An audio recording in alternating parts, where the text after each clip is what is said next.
UP में BJP के सपा और कांग्रेस गठबंधन से पिछड़ने के बाद अब मंथन और चिंतन का दौर जारी है। इस बीच एक बड़ा खुलासा हुआ है जो बीजेपी को परेशान कर सकता है और लगता है शायद यही वजह रही जो बीजेपी को यूपी में करारी शिकस्त का सामना करना पड़ा। बीजेपी लोकसभा चुनाव में यूपी से मिली हार की समीक्षा कर रही है, जिसको लेकर पार्टी में बैठकों का दौर जारी है। वहीं धीरे धीरे कई सीटों पर भीतरघात की बात भी सामने आने लगी है। कई बीजेपी प्रत्याशियों का दर्द भी छलक उठा है, यानी उन्होंने पार्टी नेताओं द्वारा ही साजिश कर हराने का आरोप लगाया है।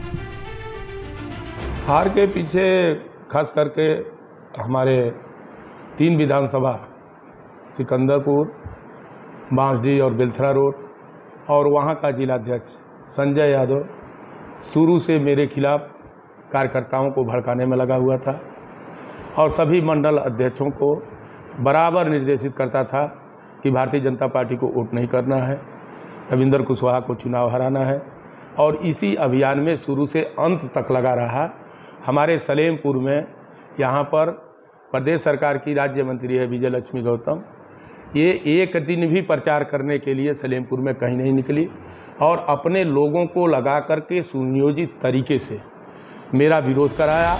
ये थे बलिया की सलेमपुर लोकसभा सीट से बीजेपी प्रत्याशी रविंद्र कुशवाहा, जो कि तीसरी बार मैदान में थे, पर इस बार इन्हें हार का सामना करना पड़ा और इन्होंने पार्टी नेताओं पर हार का ठीकरा फोड़ा है।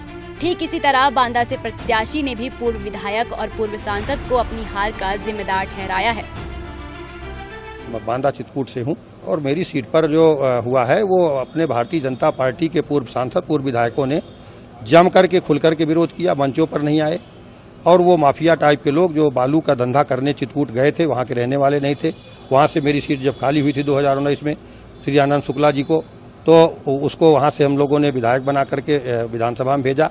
लेकिन जब उसको 22 में टिकट नहीं मिला तो वो नाराज होकर के ऐसे लोगों ने अपनी जातिगत दुहाई दे करके लोगों को इकट्ठा किया और इस चुनाव में नुकसान पहुंचाने के लिए उन्होंने पूरा प्रयास किया। लेकिन अब सूत्रों से खबर है कि समीक्षा में यूपी में बीजेपी की हार के पीछे एक खास पैटर्न के चलते बीजेपी के वोटों में कमी आई है। जांच में पता चला है कि आरक्षण के मुद्दे से लेकर जातीय गोलबंदी और कोऑर्डिनेशन की कमी के चलते ऐसा हुआ।